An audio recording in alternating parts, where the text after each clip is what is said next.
Ini dapat kabarnya pulang minggu bisu setelah divaksin, hanya boleh pulang. Kira-kira apa perasaan ibu menunggu di bandara, menunggu pesawatnya? Sangat senyum, membayangkan suatu kali di Palu anak awak, ya lah gadangnya, pulanglah hajinya lah gelar LC, lah jadi ulama. Ini sebentar lagi dia mau bertemu dengan Tuhannya, sebentar lagi dia mau menerima langsung balasan apa yang dijanjikan oleh Tuhannya. Bandara kagak. Bapak Ibu, ternyata apa yang membuat dia begitu pede adalah sebuah kebiasaan yang telah dia lakukan 40 tahun. Apa kebiasaan 40 tahunnya itu yang membuat dia yakin bertemu dengan Tuhannya dalam keadaan tersenyum? Menjaga sholat 5 waktu.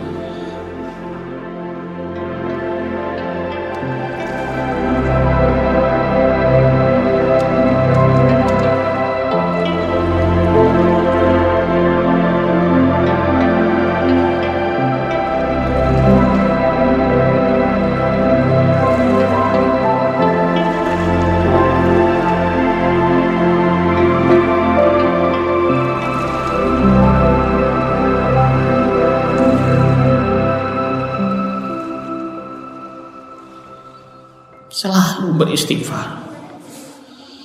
Kalau dia tidak bekerja, astagfirullah, astagfirullah terus. Karena memang dalam hadis Imam Muslim nomor 591, istighfar terendah itu astagfirullah. Kalau mau ditambah wa atubu ilaih dan seterusnya. Kalau yang tinggi Allahumma anta rabbi la ilaha illa anta khalaqtani dan seterusnya. Istighfar terus, istighfar terus. Akhirnya ditanya oleh Imam Ahmad bin Hanbal, maaf tukang roti, kata beliau, pertama terima kasih telah menerima saya di rumahmu dengan kelapangan hatimu. Yang kedua, boleh tidak saya bertanya, kenapa engkau selalu beristighfar padahal engkau sedang beribadah, buat roti, mencari nafkah yang halal dengan usahamu? Lalu kata beliau, Pak Tuan, saya dapat ilmu dari guru-guru saya di masjid, dengarin pengajian, Allah memerintahkan kita banyak beristighfar, dan dengan itu Allah ijabah keinginan-keinginan kita.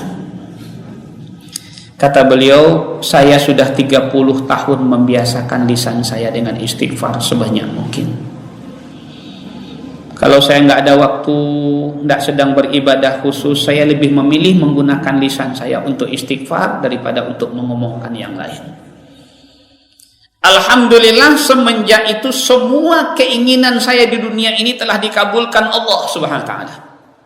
Kata tukang roti yang sederhana ini, semua keinginan saya di dunia ini telah dikabulkan Allah Subhanahu wa taala kecuali satu saja yang belum. Maka saya akan terus beristighfar dan saya yakin Allah akan kabulkan keinginan saya itu. Kira-kira apa yang dimintanya selama ini Allah alam, karena rumahnya sederhana, tidak minta kaya berarti. Tidak minta mobil mewah dia.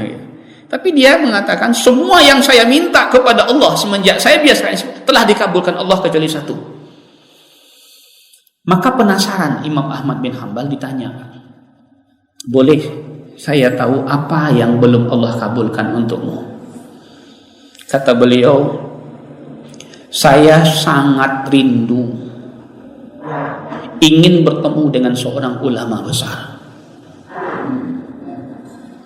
Karena dari kajian-kajian yang saya ikuti, beliau selalu jadi referensi keilmuannya, kesolehannya, ketawaduannya, kesederhanaannya oleh ulama-ulama yang menceritakan.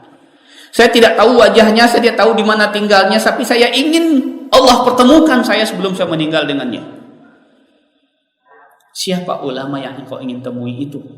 Kata Imam Ahmad bin Hanbal. Maka dia sebutlah nama seorang ulama besar yang bernama Imam Ahmad bin Hanbal. Maka spontan atas izin Allah Subhanahu wa taala, Imam Ahmad bin Hanbal bertakbir dengan keras ketika itu disampaikan oleh tukang roti. Allahu Akbar, Allahu Akbar, Allahu Akbar, kata beliau. Dan tukang roti heran, kenapa engkau Musyafir Pak Tua bertakbir mendengar cerita saya? Imam Ahmad bin Hanbal tidak bisa lagi merahasiakan dirinya siapa. Lalu dia katakan, wahai tukang roti, beruntunglah Anda.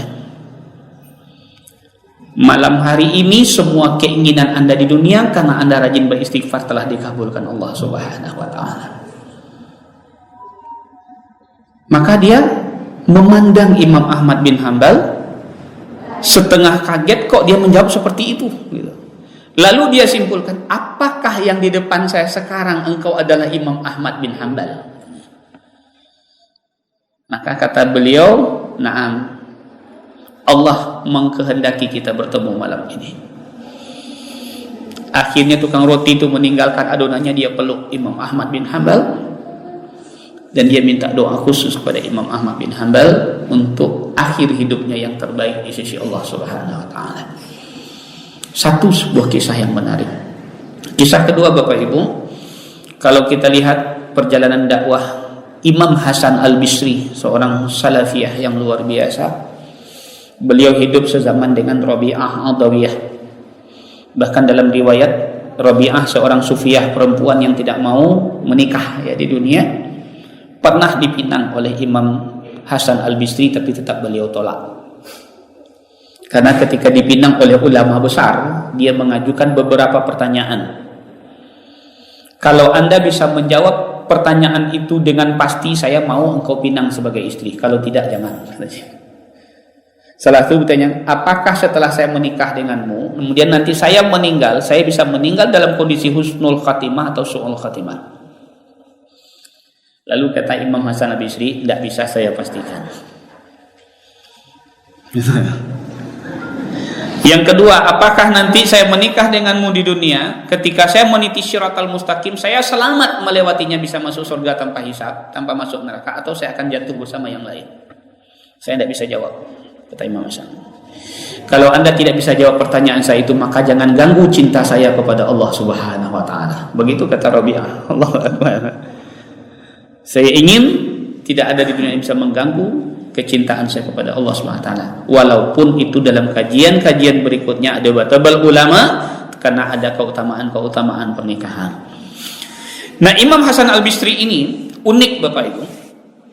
Ketika dia pergi ceramah kemana-mana, dialog dengan masyarakat, mengeluh jamaah, setiap ada masalah jamaah, bertanya apa solusinya, selalu solusinya satu saja. Ada orang yang sedang berbisnis, bisnisnya macet karena COVID. Ya. Apa yang harus kami lakukan kini? Kondisi mereka istighfarlah diperbanyak. Ada yang sedang rumah tangganya bermasalah, mengadu sama beliau, minta pendapat, Syekh, kami kondisinya begini, rumah tangga kami sekarang. Apa kata beliau? Perbanyaklah istighfar, insya Allah selesai. Ada lagi yang sedang masalahnya anaknya tidak mau diatur, akhlaknya jauh dari yang diharapkan. Syekh, bagaimana kami jadi orang tua atau nanti apa yang harus kami lakukan melihat akhlak anak kami begini? Perbanyaklah istighfar. Ada lagi mengadukan masalah, Syekh, kami punya masalah dengan tetangga yang begini-begini, kondisi akhlaknya tidak nyaman kami tinggal di situ. Lalu kata Syekh, perbanyaklah istighfar. Ada seorang muridnya Pak, yang ikut terus sama beliau kemana pengajian. Alah beberapa bulan pai pengajian tarwih, setiap orang bertanya masalah itu saya jawabnya tarwih. Akhirnya muridnya ini tidak sabar, bertanya kayaknya, Syekh, izin Syekh, sudah beberapa bulan saya ikut kajian dengan Syekh. Setiap ada orang bertanya, ada masalah, saya selalu memberi solusi cuma satu, istighfar. Kenapa? Ada masalahnya beda-beda. Lalu apa kata beliau Bapak Ibu? Memang itulah solusi yang diberikan Allah Subhanahu wa taala, bukan solusi saya. Maka seketika itu meluncur dari mulut beliau, boleh dicatat Bapak Ibu, firman Allah dalam surat Hud ayat 10 sampai ayat 12 tentang keutamaan istighfar. Coba lihat nanti. Dalam surat Hud ayat 10 sampai ayat 12. Maka beristighfarlah kamu, kata Allah. Fastaghfarani, beristighfarlah kepada Tuhanmu. Niscaya akan Allah mudahkan rezekimu. Akan Allah lapangkan urusanmu yang sempit. Akan Allah mudahkan urusan-urusanmu yang sulit. Akan Allah angkat derajatmu. Kemudian akan Allah masukkan kamu ke dalam surganya. Akan Allah turunkan air dari langit. Jadi ketika ada masalah, istighfar. Perbanyak surat Nuh ayat 10 sampai ayat 12. Iya, bukan Hud, Nuh ya. Nuh 10 sampai 12. Terima kasih saya Irwan mengingat. Surat Nuh ayat 10 sampai ayat 12. Itu perintah Allah Subhanahu wa taala. Dan dijelaskan juga oleh Rasulullah sallallahu alaihi wasallam dalam hadis Imam Ahmad, hadis ini sahih. Perbanyaklah istighfar. Maka kalau rezekimu sulit, sedikit akan Allah banyakkan. Bebanmu sempit, berat akan Allah ringankan dan Allah keluarkan kamu dari kesempitan itu. Itu janji Allah dan Rasulnya, Bapak Ibu. Maka oleh karena itu tidak berat, tidak susah, apalagi kalau kita melihat hadis Rasulullah SAW tentang bukti iman dan jaminan masuk surga. Salah satunya adalah bagaimana menggunakan lisan. Kata Rasulullah SAW, kalau kamu beriman kepada Allah dan hari akhir, falyakul khairan aw liyasmut. Bicaralah yang baik atau diam. Dalam hadis yang lain Rasulullah SAW mengatakan, siapa yang bisa menjaga di antara dua bibirnya, itu lidah dan ucapan, dan di antara dua kakinya itu kemaluan, maka minta kepada Allah satu kamar khusus di surga sebagai balasannya.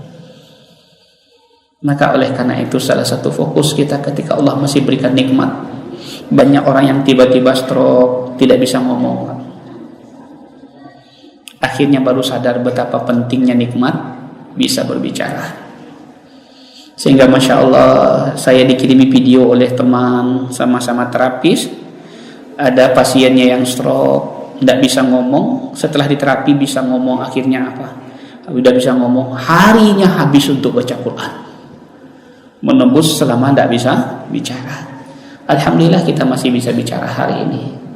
Maka bagaimana kita menjaga lisan kita menjadi lisan-lisan yang senantiasa panen ibadah. Bagaimana kita menjaga lisan kita menjadi lisan-lisan yang jauh dari yang tidak diridhoi oleh Allah Subhanahu wa taala. Karena salah satu ukuran keimanan kita adalah mampu menjaga lisan dan menggunakannya untuk hal-hal yang baik dan bermanfaat. Dua kebiasaan kita bahas hari ini karena waktu sudah jam 6:04 lebih. Pertama, mari mulai sekarang kita bertekad untuk menjadi hamba-hamba yang berusaha menjaga kualitas salat wajib kita. Yang kedua, mari kita bertekad menjadi hamba-hamba yang berusaha banyak bisa beristighfar, karena banyak sekali keutamaan dari istighfar yang bisa kita dapatkan. Di dunia akan kita rasakan, apalagi kelak di akhirat. Janji-janji Allah itu semuanya pasti. Wallahu a'lam bishawab. Banyak maaf, terima kasih. Subhanakallahumma wa bihamdika asyhadu an la ilaha illa anta astaghfiruka wa atubu ilaik. Banyak maaf. Assalamualaikum warahmatullahi wabarakatuh.